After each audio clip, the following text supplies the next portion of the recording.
ICC under nineteen world cup 2024 পয়েন্টেবিলিটি last update করা আছে 4 ফেব্রুয়ারিতে।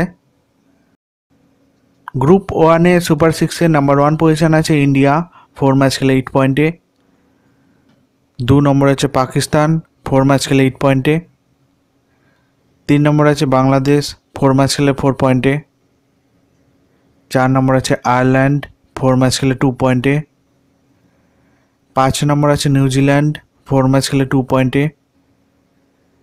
6 নম্বর আছে নেপাল, 4 ম্যাচ খেলে 0 পয়েন্টে। গ্রুপ 2-তে নাম্বার 1 পজিশন আছে অস্ট্রেলিয়া, 4 ম্যাচ খেলে 7 পয়েন্টে। 2 নম্বর আছে সাউথ আফ্রিকা, 4 ম্যাচ খেলে 6 পয়েন্টে। 3 নম্বর আছে ওয়েস্ট ইন্ডিজ, 4 ম্যাচ খেলে 5 পয়েন্টে। 4 নম্বর আছে ইংল্যান্ড, 4 ম্যাচ খেলে 4 পয়েন্টে। 5 নম্বর আছে শ্রীলঙ্কা, 4 ম্যাচ খেলে 2 পয়েন্টে। 6 নম্বর আছে জিম্বাবুয়ে, 4 ম্যাচ খেলে 0 পয়েন্টে। Thanks for watching this video. Please like, comment, share.